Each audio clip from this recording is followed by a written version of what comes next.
Alessandro Moretti paid $300 for a vineyard he had never seen, and it was the best-worst decision of his life. The auction listing said abandoned property, sold as is, buyer assumes all risk. What it did not mention was the woman living in the cellar, the vines that had not been tended in 5 years, or the fact that buying this place would force him to confront everything he had been running from for the past 20 years. Where are you watching from? Drop your country or city in the comments below. And if you want to support the channel and get exclusive access to bonus content, early releases, and members-only stories, click that join button. The drive from the city took 3 hours, winding through hills that grew steeper and more remote with each mile. Sandro made the trip alone, which was unusual. In his line of work, going anywhere alone was either stupid or suicidal. But he needed this. Needed space from the constant presence of guards and soldiers, and the weight of being Alessandro Moretti, boss of the Northern Territories. For once, he just wanted to be Sandro, the man his grandfather had called him before the old man died, and left Sandro to inherit a legacy of violence instead of vineyards. The property looked worse than the grainy auction photos had suggested. The main house sagged on its foundation, windows broken, roof missing shingles. The barn was still standing, but just barely, its red paint weathered to a dull rust. And the vines. God, the vines were a disaster. Row after row of twisted, overgrown plants that had not been pruned in years, their branches tangled and wild, grapes long since rotted on the stem or devoured by birds. Sandro stood in the middle of what had once been a driveway, and wondered what the hell he had been thinking. He remembered the auction, remembered drinking too much whiskey, and feeling the familiar ache of loneliness that never quite went away. Remembered seeing the listing and thinking about his grandfather's vineyard, the one where he had spent summers as a boy, learning to prune and harvest, listening to the old man talk about patience and growth and how good things took time, before his father had pulled him away from all that, dragged him into the family business, turned him into something his grandfather would have been ashamed of. $300. For this. Sandro almost laughed, but the sound stuck in his throat because laughing alone in an abandoned vineyard felt too much like admitting he had made a terrible mistake. He walked toward the house, gravel crunching under his expensive shoes. The front door hung crooked on its hinges, and when he pushed it open, the smell of mold and decay hit him immediately. Inside was worse than outside. Water damage on the walls, holes in the floor, furniture covered in dust and mouse droppings. He was about to leave when he noticed something that made him stop. A window on the second floor was open. Not broken, open. As if someone had deliberately pushed it up from the inside. Sandro's instincts, honed by 20 years of staying alive in a business where paranoia kept you breathing, kicked in immediately. He moved quietly through the house, checking rooms, listening for sounds of movement. Nothing, but there were other signs. Recent signs. Footprints in the dust on the stairs. Small, definitely a woman's shoe size. A blanket in one of the upstairs bedrooms that did not look like it had been there for 5 years. An empty can of soup in what had been the kitchen, the label not yet faded. Someone was living here, or had been, very recently. Sandro went back outside and started a more thorough search. The barn yielded nothing except evidence of animals and weather. But the old wine cellar, built into the hillside behind the main house, had a door that was not just closed, but locked, from the inside. He stood there for a long moment, weighing his options. He could leave, pretend he had not noticed anything, come back with a crew to start renovations, and let whoever was squatting here scatter into the wind. Or he could do what he always did, which was confront problems directly. He knocked on the cellar door. The sound echoed dully against the old wood. No response. He knocked again, harder. "I know someone's in there. I'm the new owner. I'm not calling the police. Just want to talk." Still nothing, but he heard something. a small sound that might have been a sharp intake of breath. "Look," Sandro said, keeping his voice level. "I'm going to break this door down in 30 seconds. Rather not have to replace it right after buying this place, but I will. Your choice." He started counting. Got to 27 before he heard the scrape of a lock being turned. The door opened just a crack, and a woman's face appeared in the gap. Even in the poor light, Sandro could see she was terrified. Her eyes were wide, her skin pale, her dark hair pulled back in a messy ponytail. She was thin, too thin, the kind of thin that came from not eating enough rather than deliberate dieting. "Please," she said, and her voice shook. "I'll leave. Right now. Just please don't tell him where I am." Sandro frowned. "Tell who?" "My husband. Ex-husband. Please." Her hazel eyes filled with tears, but she blinked them back angrily, as if crying was a weakness she could not afford. "I'll go. I'm sorry I was trespassing. I just needed somewhere safe for a while." Something in her voice, in the way she held herself, triggered recognition in Sandro. He had seen this before. Women in his territory who came to him for protection from men who hurt them. The way they flinched at sudden movements. The way they apologized for existing. The desperation mixed with defiance. "I'm not going to tell anyone anything," Sandro said carefully. "But I need to understand what's going on. You've been living here?" She hesitated, then nodded. The door opened slightly wider, and Sandro got a better look at her.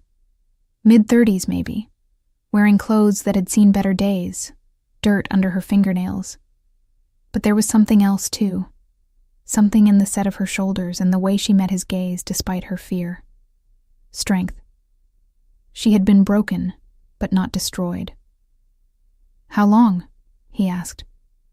3 months, since July. She swallowed. "The property was abandoned. I thought no one would notice." "And your husband?" "Ex-husband," she corrected sharply. "David. We've been divorced for 3 months. He didn't want the divorce. He's been looking for me since I left." "You can't just go to the police?" She laughed, bitter and broken. "He has the police. He has money, connections, friends in the right places. If I go to them, they'll tell him exactly where I am. They've done it before." Sandro understood that better than most people would. The corruption. The way money and power could buy anything, including blind eyes from law enforcement. "What's your name?" "Does it matter?" "It does to me." She studied him for a long moment, clearly trying to decide if she could trust him. Finally, she said, Alessia Romano." "Alessandro Moretti. People call me Sandro." He did not offer to shake hands. She looked like she might bolt if he moved too suddenly. "You studied viticulture." That caught her off guard. "What?" He gestured toward the vineyard behind him. "The vines. Someone's been trying to care for them. Not effectively, but trying. The pruning is amateur, but shows knowledge of what should be done. That was you." Alessia's expression shifted, surprise replacing some of the fear. "I studied it before I got married, before I gave up everything for him." Her voice went hard on the last word. "I've been trying to keep some of the vines alive. Stupid, probably. But it gave me something to do besides hide." Sandro made a decision. Probably a stupid one. Probably one he would regret. But he made it anyway. "Stay." "What?" "Stay here. Help me rebuild this place. I bought it planning to restore the vineyard, but I don't know anything about growing grapes. You do. Work for me. In exchange, you get a safe place to live, and I don't ask questions about your ex-husband." Alessia stared at him like he had just spoken a different language. "Why would you do that?" "Because I'm tired of being alone, and this place is too big a project for one person. Because you clearly need help, and I can provide it. Because honestly, you look like you haven't eaten properly in weeks, and that's offensive to my Italian grandmother's memory." He shrugged. "Take it or leave it, but decide now. I've got a long drive back to the city tonight." "You're serious." "I don't joke about business arrangements." "I don't even know you.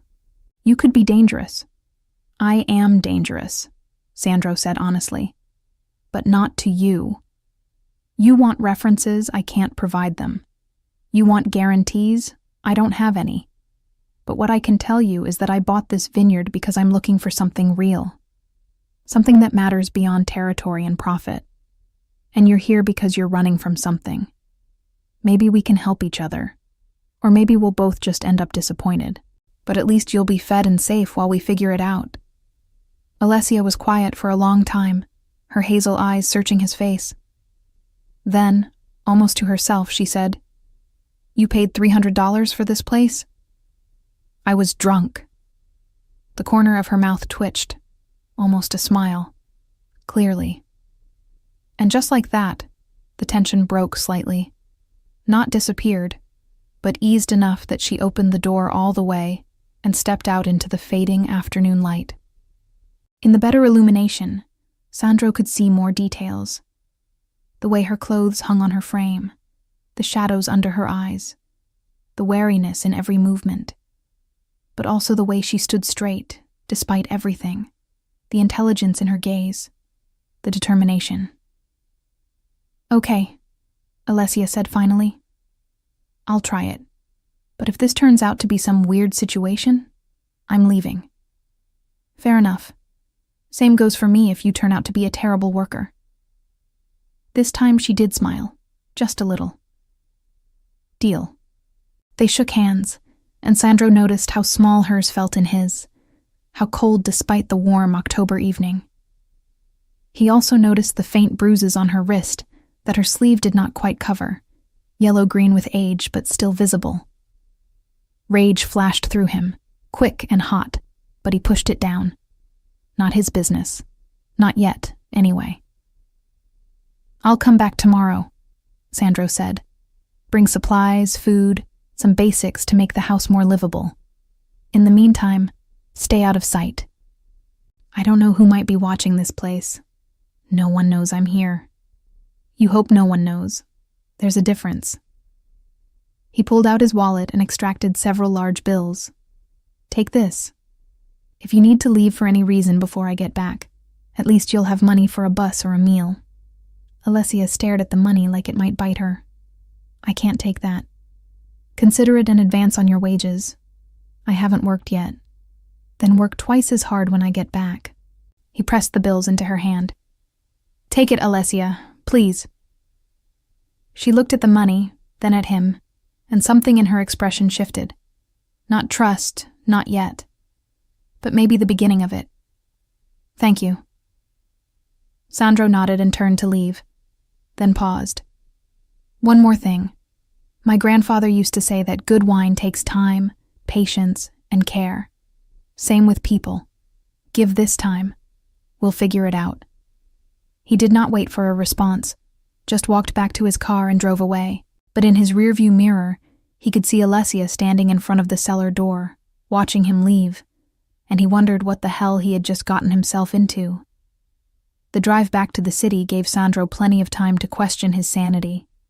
He had just agreed to let a complete stranger live on his property, offered her money and protection, and committed to restoring a vineyard that was more dead than alive. Any one of those decisions could be justified individually, but together, they formed a pattern of behavior that was absolutely not characteristic of Alessandro Moretti. Careful boss, strategic thinker, man who survived 2 decades in organized crime by never making impulsive choices. Except he had been making impulsive choices lately. The vineyard itself was proof of that. $300 and a belly full of whiskey, and he had bought a property he had never seen. And now, apparently, he had also acquired a tenant he knew nothing about, except that she was running from an abusive ex-husband and knew something about grapes. His second-in-command, Marco, was going to have an aneurysm. Sandro pulled into the city just after midnight and went straight home, skipping the usual stop at his office. His apartment was in one of the buildings he owned. Top floor. All modern lines and expensive furniture that a decorator had chosen, because Sandro had not cared enough to do it himself. It was beautiful and cold, and felt nothing like a home. He poured himself a drink and stood at the window, looking out at the city lights and thinking about a woman with frightened hazel eyes and a vineyard full of dying vines. This was stupid, risky, potentially dangerous for both of them if her ex-husband was as connected as she claimed. Sandro should call the whole thing off, give her some money, and walk away. But he knew he would not. Something about Alessia had gotten under his skin, worked its way into the lonely places he usually kept locked down. Maybe it was the way she had tried to care for the vines despite having nothing. Maybe it was the strength in her fear. Or maybe it was just that he was 43 years old, had more money than he could spend, more power than he needed, and nothing in his life that meant anything real. His grandfather's face floated through his memory, the old man's weathered hands teaching a 10-year-old boy how to prune a grapevine. Patience, Sandro. You can't rush growth. You have to tend it carefully. Give it time. Trust the process. Sandro finished his drink and went to bed. In the morning, he would start the process. Tend carefully. Give it time. See what grew. True to his word, Sandro returned to the vineyard the next day with a truck full of supplies. Food, blankets, basic tools, a generator and space heaters because the nights were getting cold. He also brought Marco, which was unavoidable. His second needed to know where he would be spending time, needed to be able to reach him if something went wrong in the city. Marco took one look at the property and said, "Boss, please tell me you're joking." "About which part?" "All of it. The vineyard, the condition it's in, the fact that you apparently plan to restore it yourself." Marco was in his 50s, had been with the organization since before Sandro took over, and was one of the few people who could speak to him directly without fear. "You know nothing about vineyards." "I'm learning." Sandro started unloading boxes from the truck. "Help me with these." "This is insane. You're too busy for this. We've got the Rossi situation to handle, the new territory agreements, the shipment coming through next week." "Then handle them. That's why I have you." "Sandro. Marco." Sandro stopped and looked at his second directly. "I need this. Can't explain it better than that. I need something in my life that isn't about territory or money or watching my back every second. So I'm doing this. You can support it, or you can complain. But either way, it's happening." Marco studied him for a long moment, then sighed. "You're the boss, but I'm putting extra security on this place. If you're going to be here regularly, I need to know you're protected." "Subtle security. This property is supposed to look abandoned." "Why?" Sandro hesitated. He had not planned to mention Alessia to anyone, but Marco would find out eventually. Better to control the narrative. "There's a woman living here. She's hiding from an abusive ex-husband. I offered her a place to stay in exchange for helping with the vineyard." Marco's expression went through several complicated shifts. "Boss, I know what it is. I'm doing it anyway. She needs help. I can provide it. End of discussion." Her ex could come looking. "If he does, we'll handle it. Quietly. I don't want this becoming a thing, Marco. Just extra eyes on the property. Make sure no one's watching who shouldn't be." Marco nodded slowly. "You're going soft. Maybe. Or maybe I'm just tired of only being hard."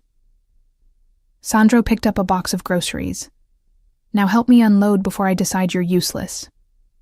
They spent the next hour bringing supplies into the house and setting up the generator. Alessia stayed out of sight the entire time, which Sandro appreciated.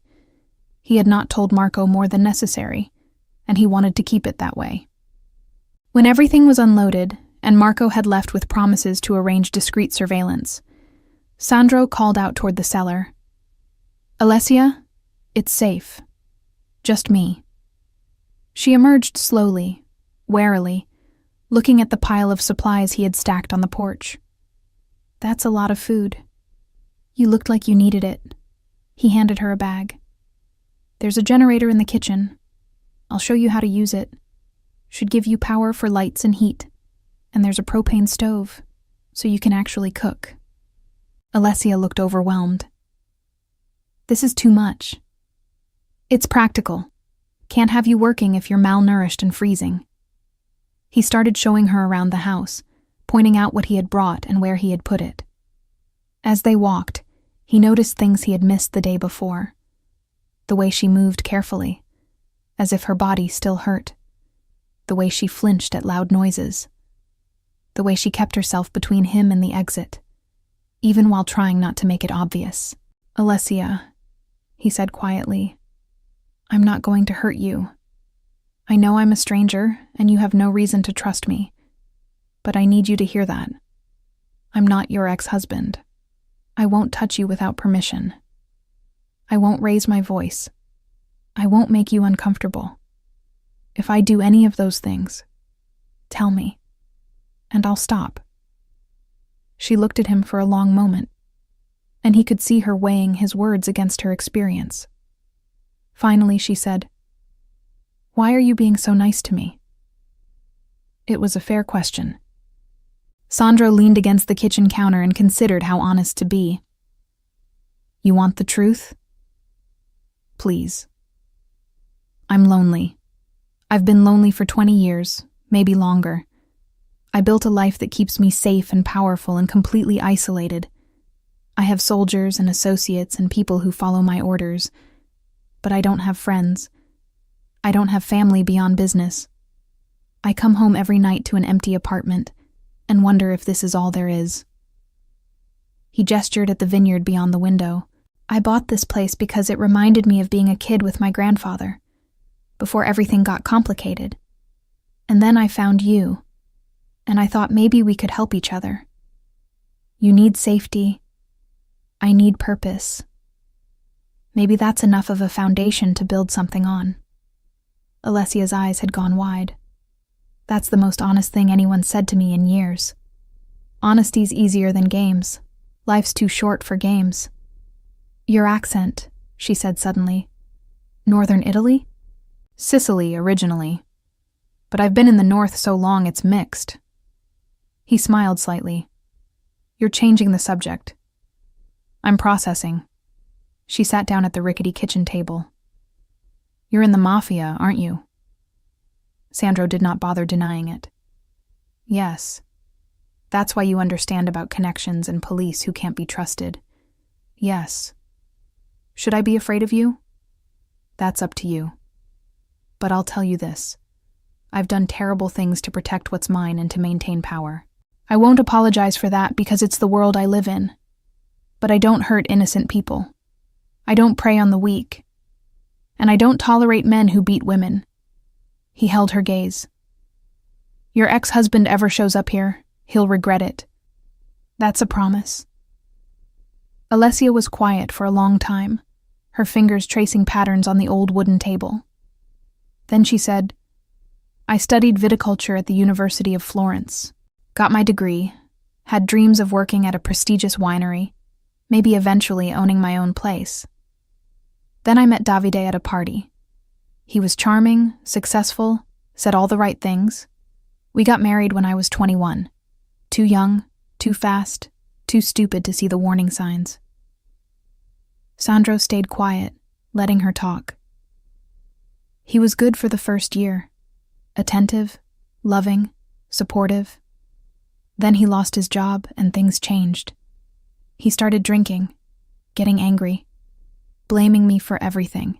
The first time he hit me, he cried afterward. Promised it would never happen again. I believed him. She laughed, the sound hollow. I believed him for 8 years. 8 years of being hit, controlled, isolated from everyone I cared about.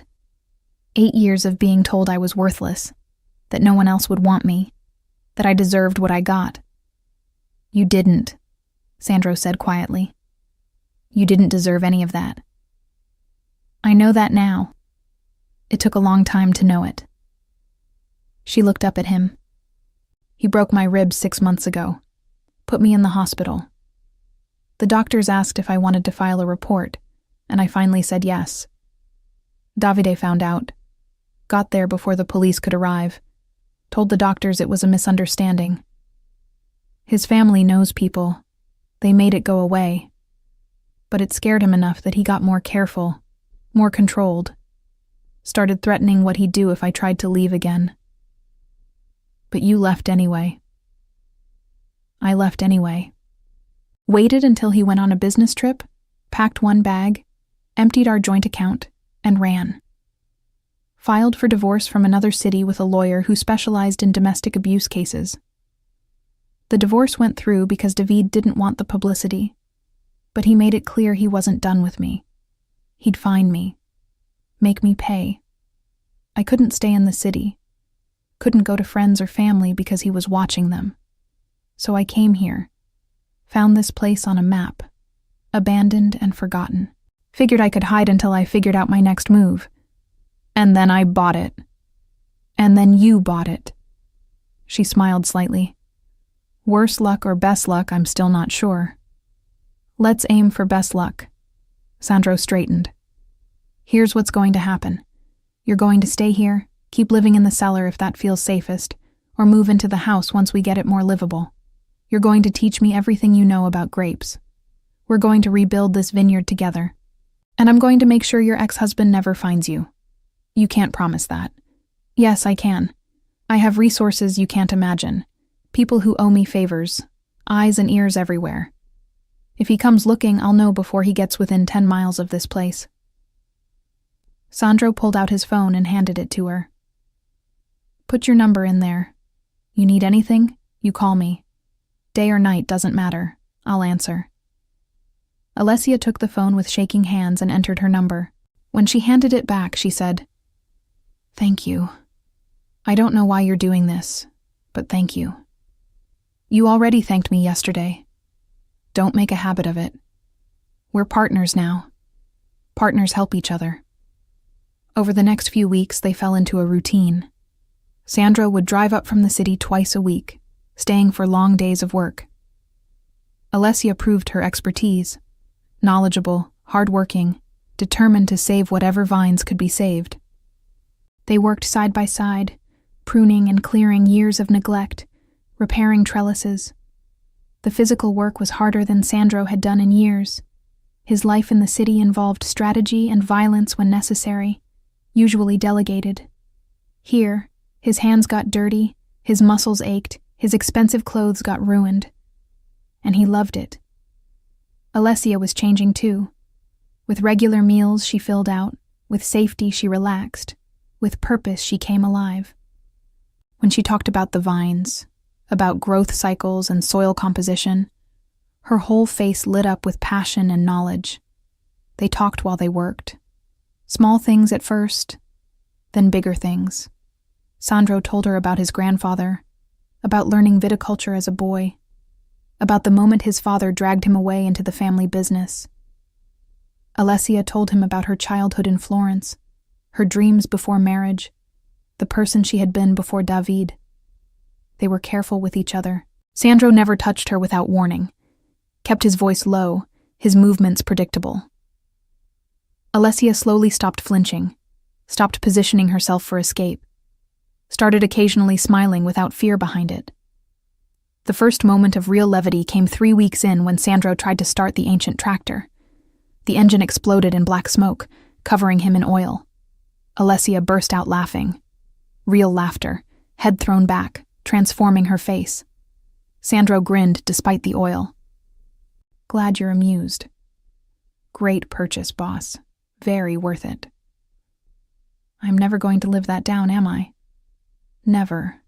Her eyes were warm, teasing, and Sandro realized this was the first time he had seen her genuinely happy. He looked away quickly. This was not that. She was recovering from abuse, and he was giving her safe space to heal. Anything else would be wrong. But the awareness was there now, a spark he carefully smothered. That night, they shared their first real meal together on the porch, pasta and wine while the sun set.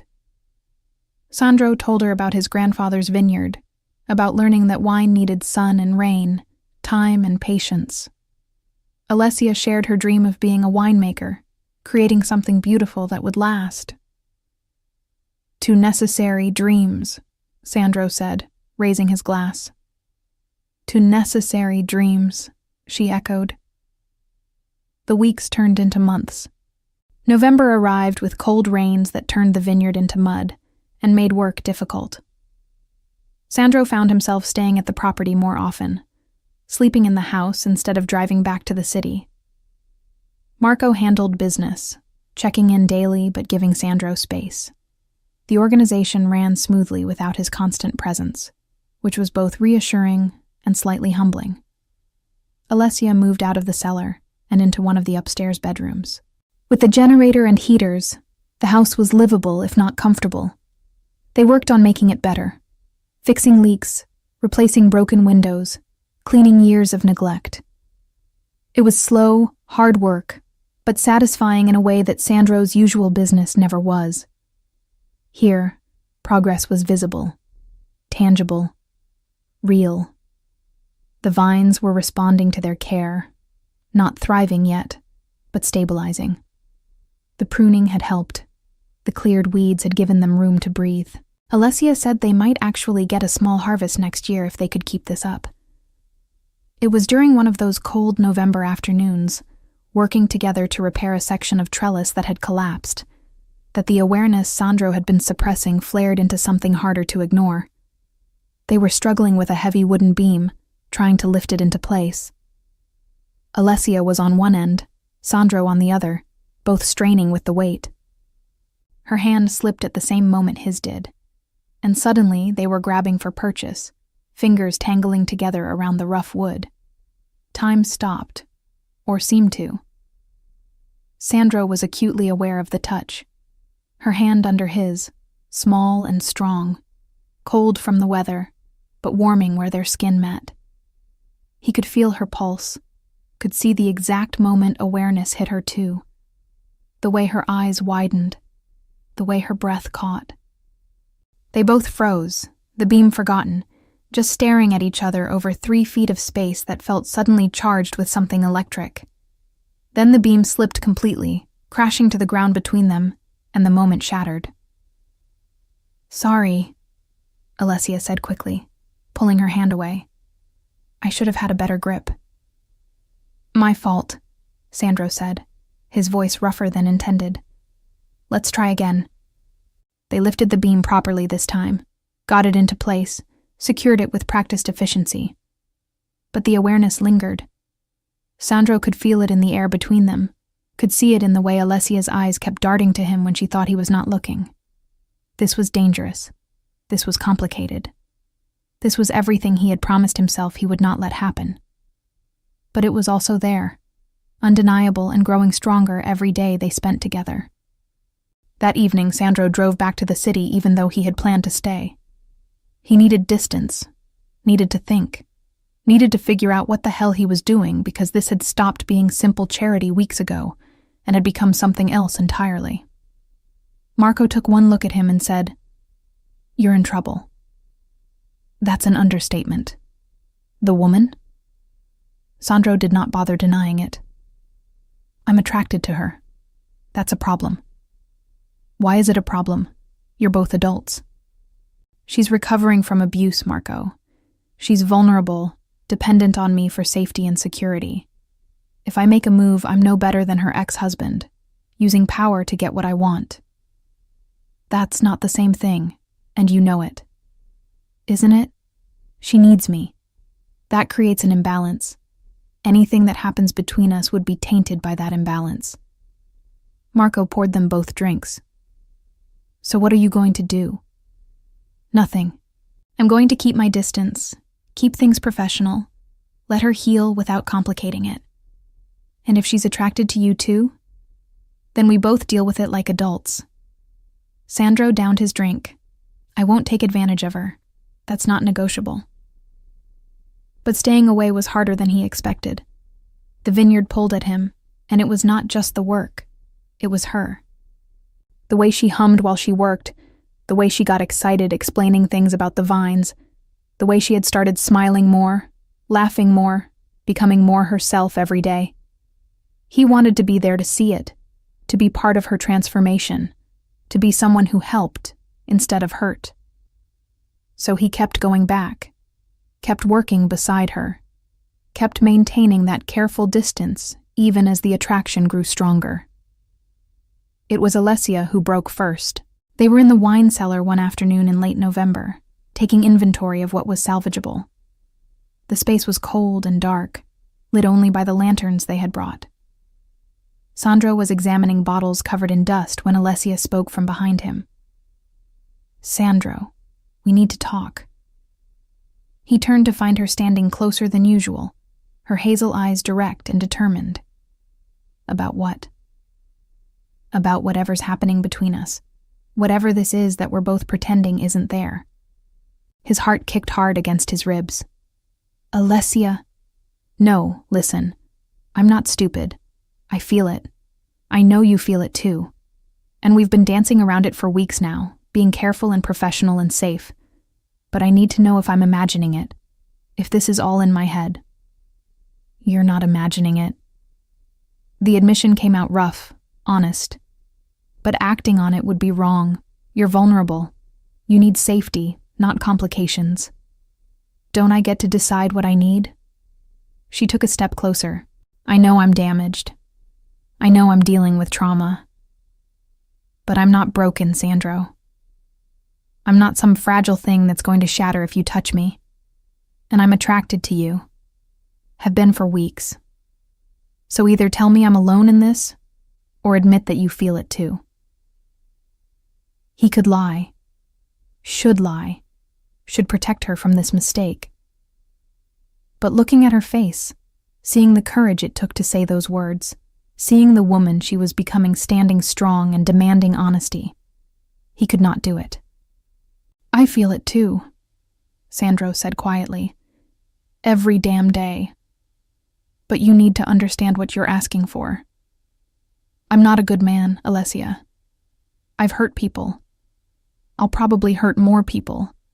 My world is violent and complicated and dangerous. Getting involved with me means accepting all of that. I know what you are. I'm not naive." She was close enough now that he could see the gold flecks in her hazel eyes. "And I'm not asking for promises or forever. I'm just asking for honesty. I'm tired of being afraid. Tired of letting what Davide did control every aspect of my life. I want this. Want you. If you want me too. God. Yes, I want you." The words came out before he could stop them. "But not like this. Not in a dark cellar because we're both lonely and the attraction got too strong to ignore. When I kiss you, if I kiss you, I want you to be sure. Completely sure. Not just recovering from trauma and confusing gratitude with desire." Alessia's eyes flashed. "Don't tell me what I'm feeling. I know the difference between gratitude and attraction. I'm attracted to you. To the way you listen when I talk about the vines. To the way you've respected my space while still being present. To the way you laugh when things go wrong instead of getting angry. To the way you look at me like I'm someone worth looking at." She reached up and put her hand on his chest, over his heart. "I'm sure, Sandro. I've been sure for weeks. The question is whether you're sure." He covered her hand with his, feeling the steady beat of his heart against her palm. Every instinct he had built over 20 years of control and restraint was screaming at him to step back, to maintain the distance, to protect her even from himself. But he could also feel the truth in her words, see the strength in her eyes, understand that denying this would be denying her agency, as much as acting on it inappropriately would. "I'm sure," he said finally. "But not here. Not now. Let's do this right." He lifted her hand from his chest and kissed her knuckles gently. "Have dinner with me tomorrow night. A real date. Just us. Good food. No work. Let me court you properly. And then, if you still want this, we'll figure it out together." Alessia's smile was bright enough to light the dark cellar. Okay, yes, that sounds perfect. Sandro made reservations at a small restaurant he owned in a town an hour away from the Vineyard. Private room, good wine, the kind of setting where they could talk without worrying about being seen or overheard. He drove them there the next evening, acutely aware of Alessia beside him in the passenger seat. She had dressed for the occasion, wearing one of the few nice things she had, a simple dark blue dress that brought out the hazel in her eyes. She had left her hair down, and it fell past her shoulders in waves. She looked nervous and excited and beautiful. "You clean up nice," Sandro said as they drove. "So do you." She gestured at his suit. "Although you always look good. It's unfair, really." He laughed. "It's the expensive tailoring. Makes anyone look good." "No, it's not just that." She was looking at him directly now, and he could feel the weight of her gaze. "You're attractive, Sandro. Surely you know that. Tall, broad shoulders, those intense green eyes, the whole dark and dangerous thing you have going on.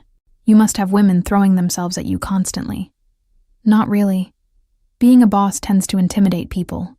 They see the power, not the person. I see both." She said it simply, like a statement of fact. "And I like both." The restaurant was everything Sandro had hoped. Quiet, elegant, intimate without being oppressive.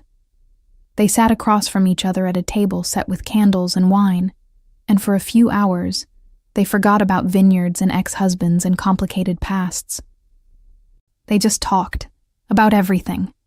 About favorite books and worst first jobs and whether pineapple belonged on pizza. "My grandfather would disown me for even considering it," Sandro said, making Alessia laugh. "Mine too. Some things are sacred." They talked about family, about the grandmother who taught her to cook, and the uncle who had first taken her to a vineyard when she was 8 years old. They talked about dreams deferred and roads not taken. They talked about fear and healing and what it meant to start over. "You've made me feel safe," Alessia said over dessert. "That's not a small thing. I spent 8 years never feeling safe, always waiting for the next explosion, the next moment of violence. And here, with you, I can breathe. I can be myself. That's everything, Sandro. Everything." "You did the hard part," he said. "You left. You survived. You're rebuilding. I just gave you a place to do it. You gave me more than that. You gave me hope that not all men are like Davide. That strength doesn't have to mean cruelty. That power can be used to protect instead of control." She reached across the table and took his hand. "Thank you for seeing me. Really seeing me. Not just the victim or the project, but the person." Sandro squeezed her hand gently. "I see you, Alessia. I see how smart you are, how strong, how passionate about the work. I see the way you light up when you talk about the vines. I see the courage it takes to get up every day after what you survived. I see all of it." Walking back to the car, Alessia moved closer, taking his arm. It was a small thing, that touch, but it felt monumental. A gesture of trust and affection that made Sandro's chest tight with feelings he had not allowed himself in years. He drove slowly back to the vineyard, not wanting the evening to end. When they arrived, he walked her to the house, suddenly uncertain. They stood on the porch, the November night cold around them, stars bright overhead. "This was perfect," Alessia said. "Thank you. Thank you for saying yes." They stood there for a long moment, and Sandro could feel the pull between them, the desire to close that last bit of distance and kiss her. But he remembered his promise. Slow, careful. Let her lead. Alessia seemed to read his mind. "You're holding back. I don't want to rush you. Sandro, I'm standing here hoping you'll kiss me. Please don't make me ask twice." He cupped her face gently, giving her time to pull away if she wanted. She did not. Instead, she leaned into the touch, her eyes closing briefly. "I'm going to kiss you now," Sandro said softly. "Tell me if you want me to stop." "Don't stop," she whispered. He kissed her carefully, softly, a gentle pressure of lips that tasted like wine and possibility. Alessia made a small sound and kissed him back, her hands coming up to rest on his chest. The kiss deepened slowly, heat building between them. But Sandro kept it controlled, kept it gentle, mindful of her history and what it meant to be trusted with this. When they finally broke apart, both breathing hard, Alessia smiled. "Took you long enough." He laughed, the sound surprised out of him. "I wanted to get it right." "You did. Perfectly right." She kissed him again, quicker this time. "Good night, Sandro." "Good night, Alessia." He waited until she was inside before walking back to his car, and he drove back to the city with the taste of her still on his lips and the knowledge that everything had just changed. December brought deeper cold and winter work, heavy pruning, preparing soil, planning for spring. It also brought a shift in their relationship. They were no longer just partners. They were something more. They kissed often, in the vineyard during breaks, in the house while cooking, slow explorations that never pushed further than Alessia was comfortable with. Sandro took his time, let her set the pace. "You're very patient," she said one evening as they watched snow fall. "I've waited 43 years for something real. I can wait as long as you need." "What if I said I'm tired of waiting?" She turned to face him. "I want you, Sandro. Want more than just kisses. I trust you completely." He kissed her forehead, her cheeks, her mouth. "If you're sure, then yes, but we go slow. You're in control. Anything you don't like, you tell me and we stop." "I understand." She stood and held out her hand. "Come with me." He followed her into the house, up the stairs to her bedroom. She had made it her own over the past months, cleaned and painted, added curtains and blankets, turned it from a forgotten room into a space that felt like her. She lit candles while he stood by the door, giving her space to change her mind if she needed to. But she did not change her mind. She came to him, took his face in her hands, and kissed him with a certainty that made his heart race. He kissed her back, hands moving to her waist, pulling her closer. She was small against him, fitting perfectly in his arms, and he was overwhelmingly aware of the trust she was placing in him. They moved to the bed slowly, shedding layers between kisses. Sandro made sure to check in constantly. "This okay? Does this feel good? Tell me if you want me to stop." Alessia answered with actions more than words, her hands exploring his body with growing confidence, her mouth finding his again and again. When they finally came together, it was with a tenderness that surprised them both. Sandro had been with women before, but never like this.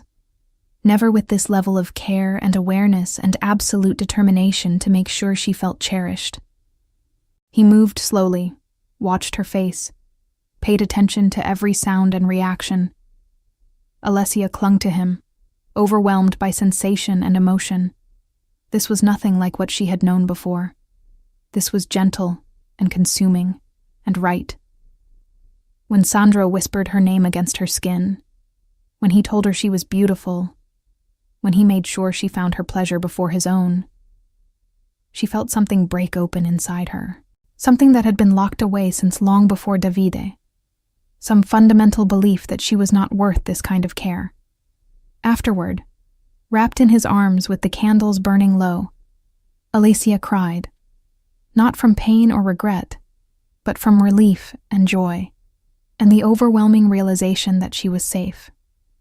Truly, completely safe. Sandro held her through it, stroking her hair, murmuring reassurances in Italian that she only half understood, but felt in her bones. When she finally stopped crying, she looked up at him and smiled. "That was perfect. You're perfect." He kissed her gently. Thank you for trusting me. Thank you for being worth trusting." They fell asleep, tangled together, and Sandro thought that this moment of peace and intimacy and hope, was worth more than every territory he controlled, every dollar he had, every bit of power he had accumulated over 20 years. The winter months passed in a kind of quiet bliss that Sandro had never known existed. He split his time between the city and the vineyard, handling business while also building a life that felt real and meaningful. Alessia flourished, gaining confidence and strength with each passing day, becoming more fully herself. The frightened woman who had hidden in the cellar was still part of her story, but no longer the whole story. Now she was also the woman who laughed freely, who planned for the future, who loved without fear. They worked on the vineyard together even in the cold, planning for spring planting, studying winemaking techniques, talking about the future in increasingly concrete terms. The house became warmer, more comfortable, filled with their combined presence. They cooked together, read together, made love, and talked for hours about dreams and hopes, and all the things they wanted to build. "We could actually make this work," Alessia said one evening in late February. They were reviewing plans for the growing season, mapping out which sections would be planted with which varieties. Her expertise shone through in every decision, every detail. "With the right investment and care, we could have a producing vineyard in 2 years. Small batches at first, but enough to start building a reputation." "You really think so?" "I know so. The land is good. The climate is right. We've done the hard work of rescuing what was here. Now we just have to build on that foundation." She looked up at him, eyes bright with excitement and possibility. "We could make wine, Sandro. Real, good wine. Your grandfather would be proud." "Our wine," he corrected gently. "This is as much yours as mine now." "Our wine," she agreed, and kissed him. They said "I love you" for the first time on a cold March evening. It was not planned or dramatic. They were making dinner together, moving around the increasingly comfortable kitchen with the ease of long practice, when Alessia handed him a spoon to taste the sauce and said, "I love you," as naturally as she might have said, "Pass the salt." Sandro froze, spoon halfway to his mouth. "What?" "I love you." She said it again, looking at him directly, no fear or uncertainty in her face. "I've known for weeks, but I wanted to be sure before I said it. I'm sure. I love you, Alessandro Moretti. All of you. The dangerous parts and the gentle parts and everything in between." He set down the spoon and pulled her into his arms. "I love you too. Have loved you for months, probably. Just didn't want to say it until you were ready to hear it." "I'm ready." She kissed him. "I'm so ready." They burned the sauce and ordered food instead, spending the evening in bed talking about love and the future, and what it meant to find each other in the ruins of a forgotten vineyard. Spring brought new challenges. The vines budded with green shoots promising life. It also brought news that Davide had hired investigators getting closer. "I need to handle this permanently," Sandro said. Alessia knew what that meant. "Do what you need to do. Just come back to me. Always." Sandro left for 3 days. When he returned, he said, "It's done. He won't bother you again. He's in a hospital in Hungary with no memory of the past decade and documentation of fraud his own family turned over.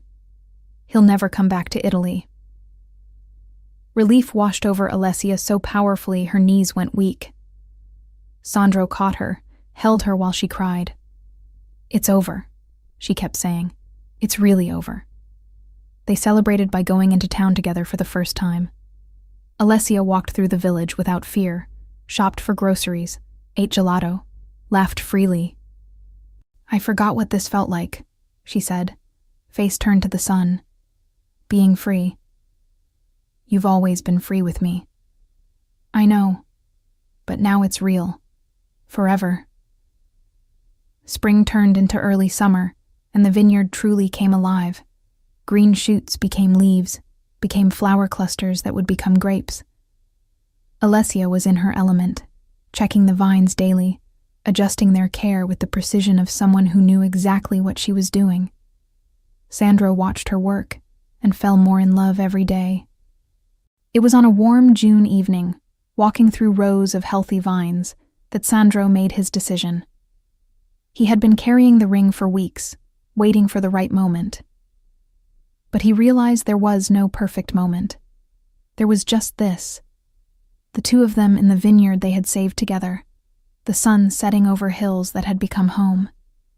He took Alessia to the spot where he had first found her, the cellar entrance where a terrified woman had hidden from the world. So much had changed since that October day. The vines were green and thriving.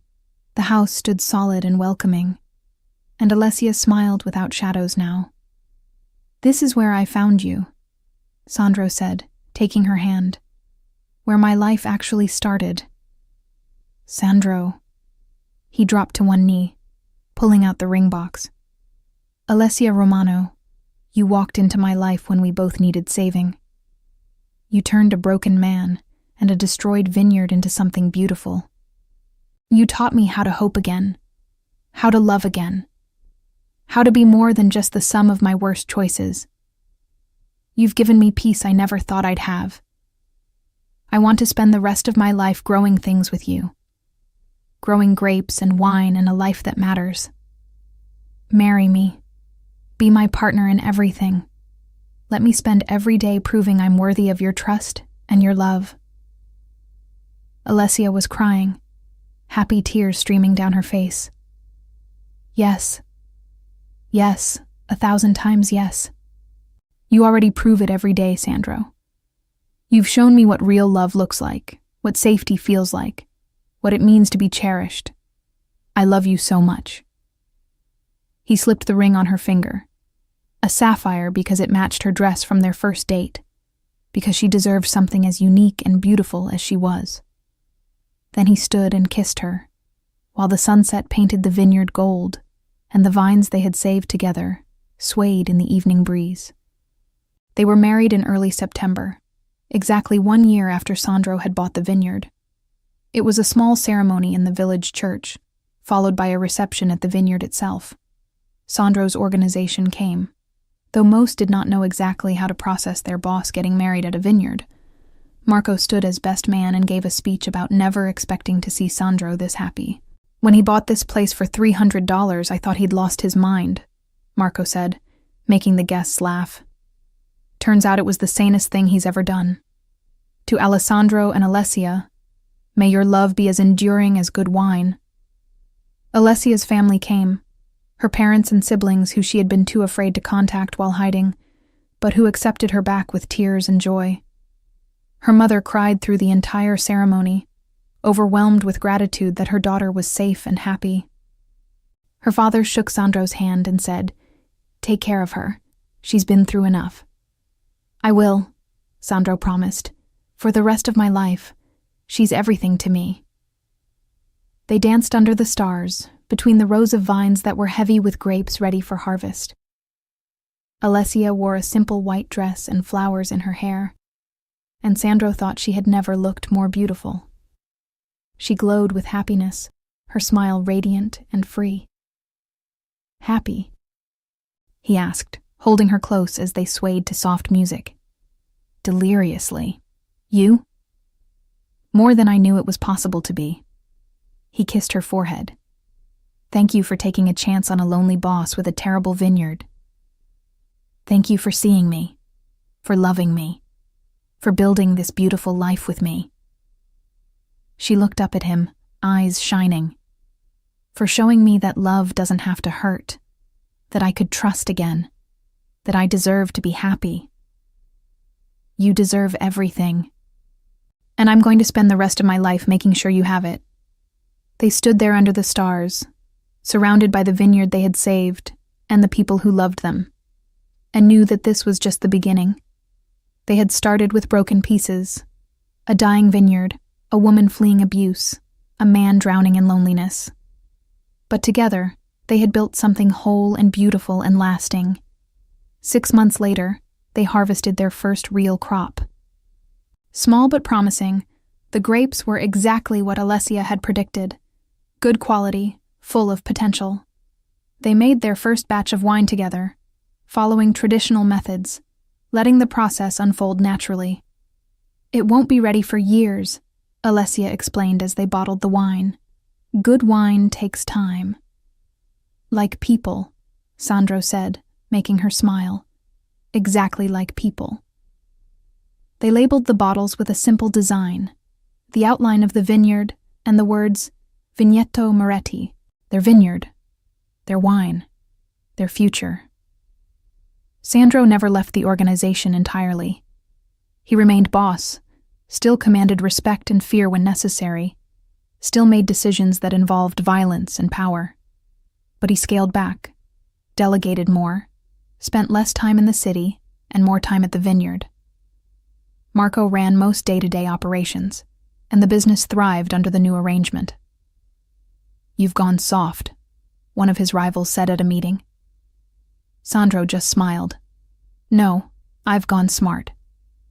I have something worth protecting now, something worth building. That doesn't make me weak. It makes me dangerous in new ways." The rival never challenged him again. Alessia expanded her knowledge, took online courses in winemaking, networked with other small vineyard owners. She transformed from someone who had studied viticulture years ago into someone who lived and breathed the craft. The vineyard flourished under her care, producing better crops each season. They talked about children, about the future, about the legacy they wanted to build. Not just wine, but a life, a family, something that would outlast them both. "I never thought I'd have this," Alessia said one evening. They were sitting on the porch of the house they had renovated together, watching the sun set over their vines. "I thought David broke me permanently, that I'd never trust anyone enough to love them, never feel safe enough to build a life." "You were never broken." Sandro pulled her close. "Just hurt. There's a difference." "I know that now. You taught me that." She looked up at him. "What about you? Did you think you'd ever have this?" "No. I thought I'd die in the life, violently, probably young. I thought loneliness was just the price I paid for the choices I made. I never imagined." He gestured at the vineyard, at her, at everything they had built.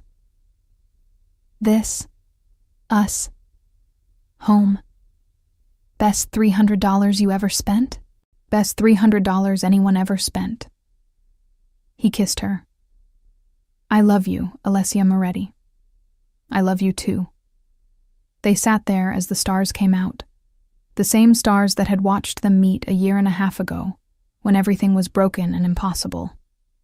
The same stars that watch them now, whole and healed, and building something beautiful from the ruins of what they had been.